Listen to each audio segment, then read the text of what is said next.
Thank you, Mr. Chair. Each of us in this body stands here because of our constituents.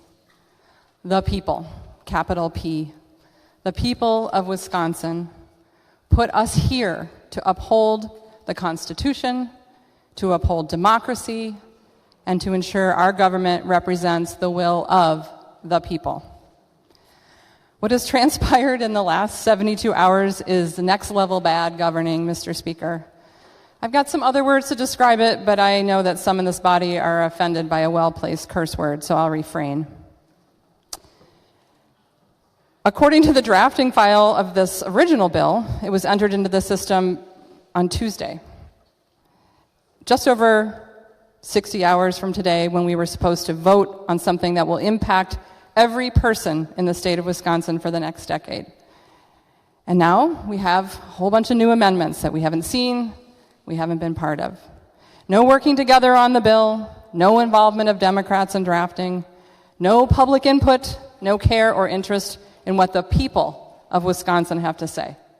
Give me a break, Mr. Speaker. Not only have you decided to blow up the memorandum of understanding that the leaders of this body agreed on, but more egregiously, you have decided to violate the memorandum of understanding that you have with the people of Wisconsin. With this outrageously rushed process, Mr. Speaker, you are effectively saying to the people of Wisconsin, go to hell. I'd like to say I'm shocked, but honestly, in my brief time here so far, I've learned that when it comes to my Republican colleagues, Mr. Speaker, there seems to be no floor. At this point, with this stunt, we are drilling down from the basement. Not only is this bad governing, it's embarrassing. Mr. Speaker, you should be embarrassed by how transparent of a ploy this is to try and distract from your undemocratic threats of impeachment.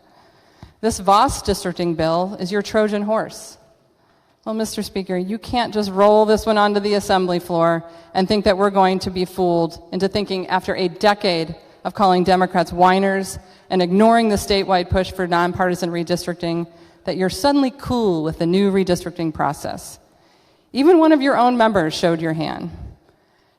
And as someone who knows a thing or two about tweets going viral, I have to hand it to the representative from the 3rd for showing his cards when he said, quote, "Why do you think we are all of a sudden in favor of something that we were against?"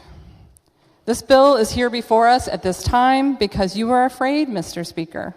You are afraid of being held accountable by the courts. Mr. Speaker, I'm sure you're familiar with The Wizard of Oz. I'm reminded of the scene when the dog Toto pulls back the curtain to find a small man pulling levers and pushing buttons and blustering, "Pay no attention to the man behind the curtain."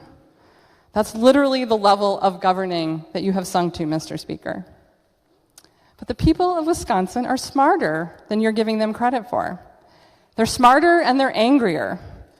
No amount of frantic ploys will distract from the fact that this is a disingenuous stunt, a Trojan horse to try and desperately protect your ability, Mr. Speaker, to retain a tight-fisted control on the redistricting process. The people have the right to be heard and to have their say. I actually know that my colleague, the Honorable Chair of Campaigns and Elections, agrees with me. He'd love to see this before our Committee on Campaigns and Elections, where, in spite of the current climate, we have actually managed to do bipartisan work. That's the appropriate place for these conversations. And earlier today, we even heard from the representative from the 5th, who underlined the fact that that is where we do the work in committee. That is where we come to compromise and figure things out together. We don't do it on a bill that has absolutely rocketed to the floor with no input from the people of Wisconsin or from your colleagues on the other side. That's why I made this motion to refer to committee, Mr. Speaker. Let's dive into this work together, make sure that the people of Wisconsin who put us here to do this job have their right to be heard. Thank you.